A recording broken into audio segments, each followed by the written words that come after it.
Chapter 39. Blood Dragon Longevity Formation.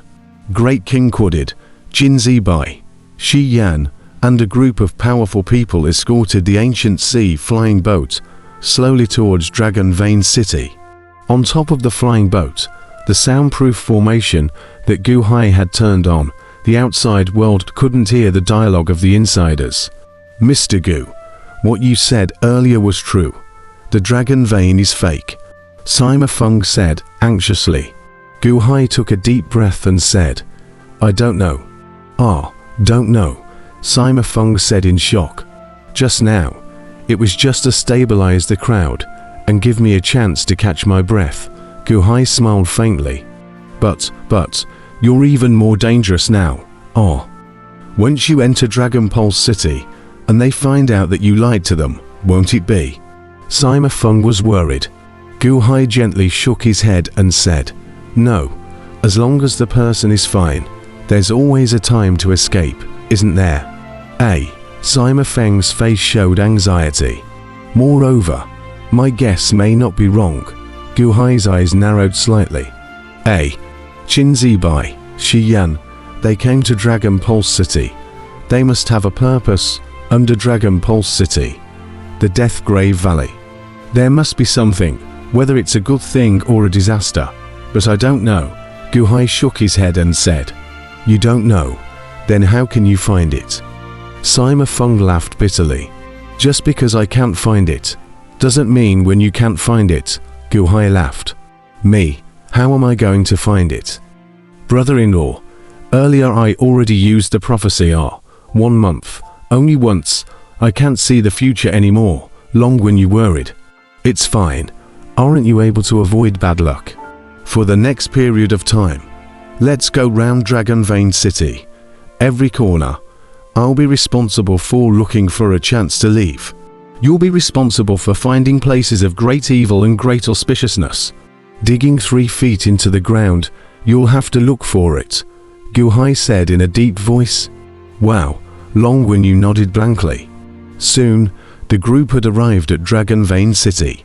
Dragon Vein City was just about the same as Immortal City, wrapping around an area of dozens of mountains.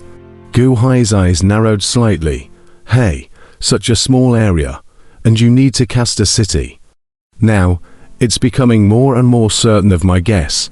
Gu Hai, it's here, you say. Where is it? Jinzi Bai let out a steep bellow. Everyone looked over. With a wave of his hand, Gu Hai withdrew the soundproofing array on the flying boat. Hey, Jinzi Bai, what's your hurry? I haven't even started looking yet, and you're already weak-minded. Gu Hai sneered. HMPH. I'll see how you find it, Jinzi Bai said coldly. The flying boat slowly flew into Dragon Pulse City, close to Grand Formation to prevent Gu Hai from escaping. Jinzi Bai let out a loud shout. Rumble.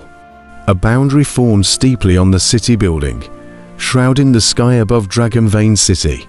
Gu Hai frowned as he looked at the boundary and turned to the closed Dragon Vein City. The Dragon Vein City was divided into large areas, and in each area, there were a large number of buildings that were filled with people.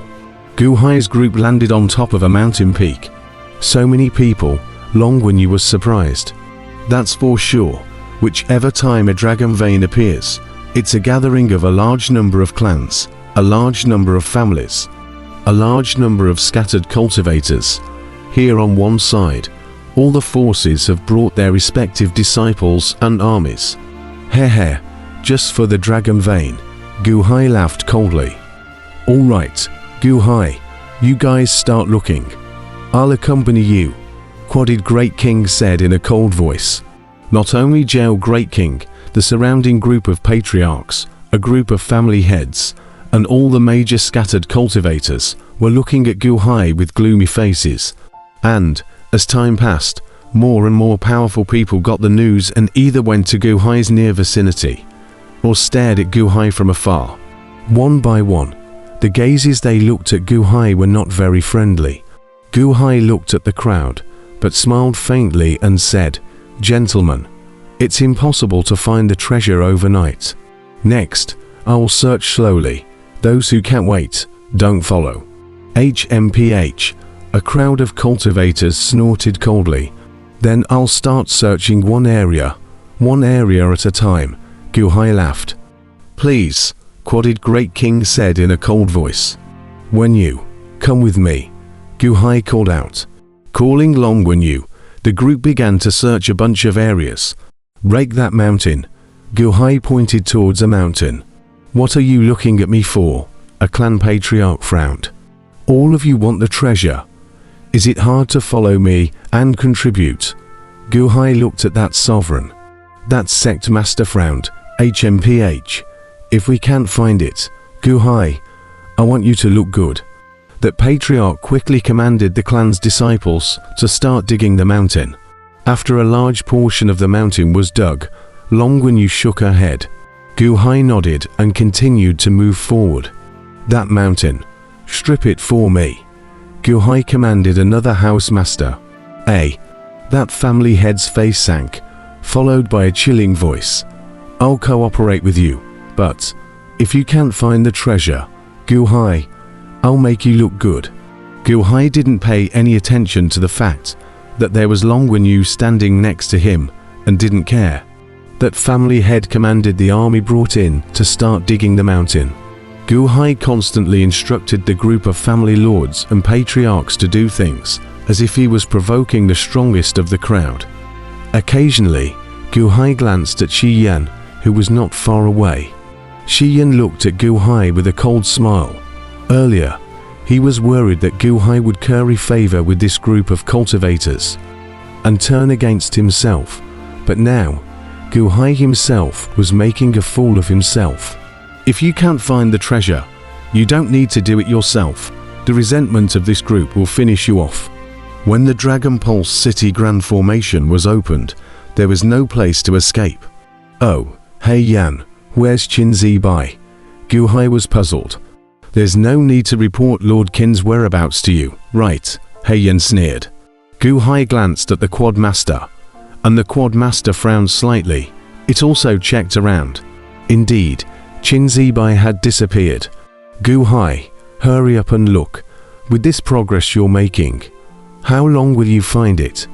Shi Yan said in a cold voice. Hey, Gu Hai smiled coldly and ignored it. Dragon Vein City, a palace entrance. There stood Qin Zibai and a white-clothed boy. Giggle, giggle, giggle. Gu Hai. Yo, that little girl actually barged in by herself. Ga ga ga ga ga. The white-robed boy looked into the distance with a scowl on his face and said. The white-clothed childish boy was no one else. It was none other than the Shou Shai who helped King Lu Yong in the past, Mr. Dongfang. In the past, he was killed by Gu Hai on the battlefield, but was saved by his own body. And now he had reappeared in Dragon Pulse City. Mr. Dongfang, with Gu Hai here, will he spoil our plans? Qin Zibai said in a deep voice. No, the entire Dragon Vein City is a longevity formation. If Gu Hai enters, he won't be able to escape. Cackle, cackle, cackle. Good timing. Good timing. A narrow road between enemies. Mr. Dongfang said with a scowl on his face.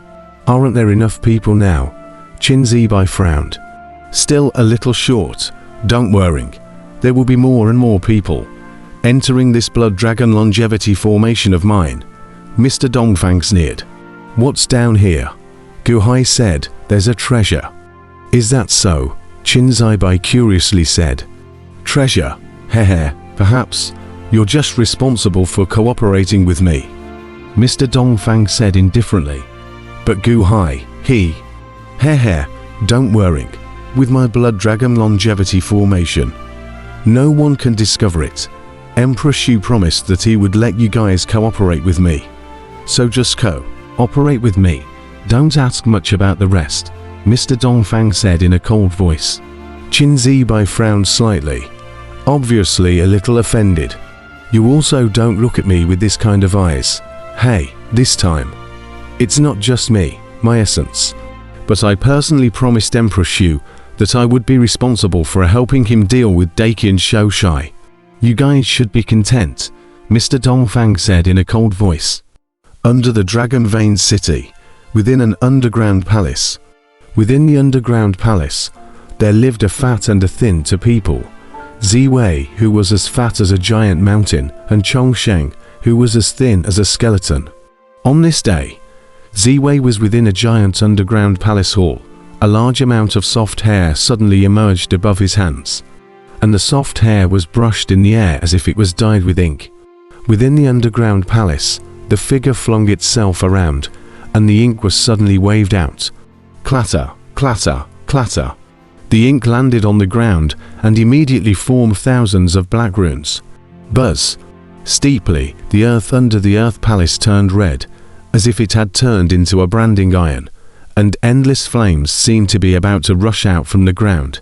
However, the thousands of black runes steeply blossomed with dazzling black light, instantly suppressing the great fire. My goodness, so close. This time the tracing of the runes was almost too late. I blame eternal life for being lazy. Otherwise, old me would have been roasted into jerky. Ziwei let out a long breath. Satisfied with his masterpiece, Ziwei slowly held his fat belly and walked towards a small door in the main hall. Through the small door, it entered another dungeon. In the middle of that dungeon, the withered and thin Chongsheng, with a large amount of soft hair also sprouting out of his right hand, was drawing something with all his heart on a piece of animal skin. What, Chongsheng, what are you doing? Ziwei steeply glared and shouted. Huh. Chongsheng instantly hid that beast skin scroll behind his back. No, it's nothing. Hey, Chongsheng laughed sheepishly. You son of a bitch, you're painting again. Old me is so fat. It's all because of you. It's all because of you. You still paint. You still paint. Ziwei was shocked and furious. I just watched you go tracing the talisman, so, a momentary hand itch. A momentary hand itch. Chongsheng compensated. Bullshit hand itch. Your hand itch is trying to harm me. Old me will fight with you. Ziwei charged up in a glare. You, don't come over. If you come over, I'll show you the painting. Chongsheng shouted at once. You show me or, you show me or. If you show me, I'll recite poetry to you. Do you believe me? Ziwei rushed closer. Don't, brother, big brother, don't recite. I'm withered and thin like this. If you recite, it will kill me. I won't show you my painting. I won't show it to you. Chongsheng was instantly horrified. Bullshit. I don't believe you. You say that every time. And then I get hit every time. Boom. Ziwei grabbed Chongsheng's neck. Aren't you too? Every time I go to trace the talisman, don't you also recite poetry? Chongsheng also choked Ziwei's neck. Bullshit. You won't not listen. I won't listen to shit. The sound of your poetry can penetrate everything. Blocking your ears won't work. Son of a bitch, I'll beat you to death. Let your hands be cheap. Let your hands be cheap. You're different. Grunting, the two rolled around in the underground palace in mutual strangulation. Rumble. Steeply, a sound came from outside the underground palace. What sound?